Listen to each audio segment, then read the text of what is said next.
प्यारे भक्तों, प्रेम से कहिए, खाटू नरेश की सदा ही जय हो।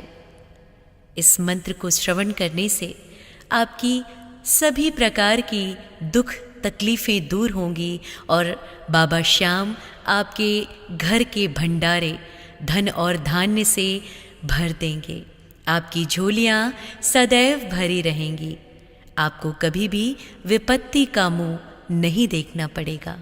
जय श्री श्याम। श्याम बहुरूप मुखे नमः, श्याम वैश्रवणाय नमः, कलियुग देवाधिपते नमः, भक्तानां हृदये नमः। श्याम बहुरूप मुखे नमः, श्याम वैश्रवणाय नमः, कलियुग देवाधिपते नमः, भक्तानां हृदये नमः। श्याम बहुरूप मुखे नमः, श्याम वैश्रवणाय नमः, कलियुग देवाधिपते नमः, भक्तानां हृदये नमः। श्याम बहुरूप मुखे नमः, श्याम वैश्रवणाय नमः, कलियुग देवाधिपते नमः, भक्तानां हृदये नमः। श्याम बहुरूप मुखे नमः, श्याम वैश्रवणाय नमः, कलियुग देवाधिपते नमः, भक्तानां हृदये नमः। श्याम बहुरूप मुखे नमः, श्याम वैश्रवणाय नमः, कलियुग देवाधिपते नमः, भक्तानां हृदये नमः। श्याम बहुरूप मुखे नमः, श्याम वैश्रवणाय नमः, कलियुग देवाधिपते नमः, भक्तानां हृदये नमः। श्याम बहुरूप मुखे नमः, श्याम वैश्रवणाय नमः, कलियुग देवाधिपते नमः, भक्तानां हृदये नमः। श्याम बहुरूप मुखे नमः, श्याम वैश्रवणाय नमः, कलियुग देवाधिपते नमः, भक्तानां हृदये नमः। श्याम बहुरूप मुखे नमः, श्याम वैश्रवणाय नमः, कलियुग देवाधिपते नमः, भक्तानां हृदये नमः।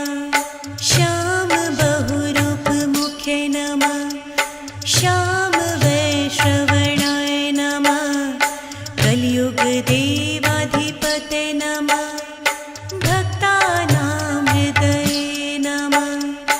श्याम बहुरूप मुखे नमः, श्याम वैश्रवणाय नमः, कलियुग देवाधिपते नमः, भक्तानां हृदये नमः। श्याम बहुरूप मुखे नमः, श्याम वैश्रवणाय नमः, कलियुग देवाधिपते नमः, भक्तानां हृदये नमः। श्याम बहुरूप मुखे नमः, श्याम वैश्रवणाय नमः, कलियुग देवाधिपते नमः, भक्तानां हृदये नमः। श्याम बहुरूप मुखे नमः, श्याम वैश्रवणाय नमः, कलियुग देवाधिपते नमः, भक्तानां हृदये नमः। श्याम बहुरूप मुखे नमः, श्याम वैश्रवणाय नमः, कलियुग देवाधिपते नमः, भक्तानां हृदये नमः। श्याम बहुरूप मुखे नमः, श्याम वैश्रवणाय नमः,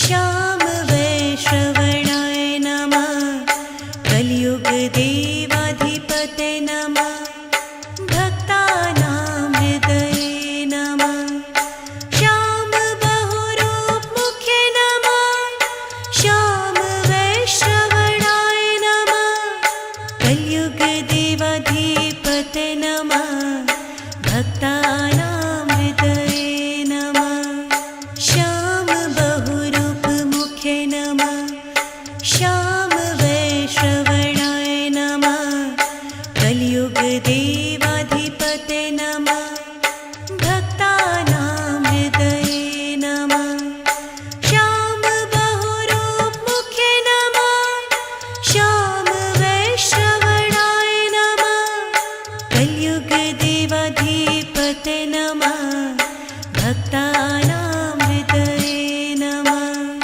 श्याम बहुरूप मुखे नमः श्याम वैश्रवणाय नमः कलियुग देवाधिपते नमः भक्तानां हृदये नमः श्याम बहुरूप मुखे नमः श्याम वैश्रवणाय नमः कलियुग देवाधिपते नमः भक्तानां हृदये नमः श्याम बहुरूप मुखे नमः श्याम वैश्रवणाय नमः कलियुग देवाधिपते नमः भक्तानां हृदये नमः श्याम बहुरूप मुखे नमः श्याम वैश्रवणाय नमः कलियुग देवाधिपते नमः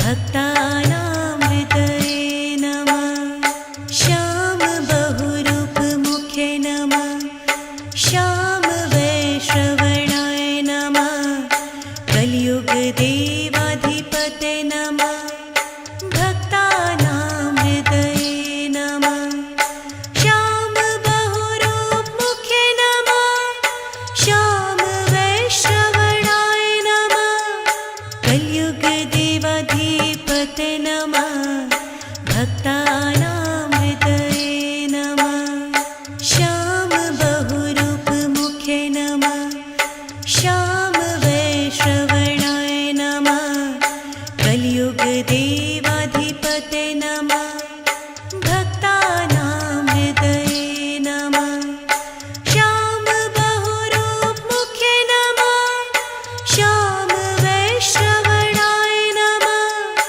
कलियुग देवाधिपते नमः भक्तानां हृदये नमः श्याम बहुरूप मुखे नमः श्याम वैश्रवणाय नमः कलियुग देवाधिपते नमः भक्तानां हृदये नमः श्याम बहुरूप मुखे नमः श्याम वैश्रवणाय नमः कलियुग देवाधिपते नमः भक्तानां हृदये नमः श्याम बहुरूप मुखे नमः श्याम वैश्रवणाय नमः कलियुग देवाधिपते नमः भक्तानां हृदये नमः श्याम बहुरूप मुखे नमः श्याम वैश्रवणाय नमः कलियुग देवाधिपते नमः भक्तानां हृदये नमः श्याम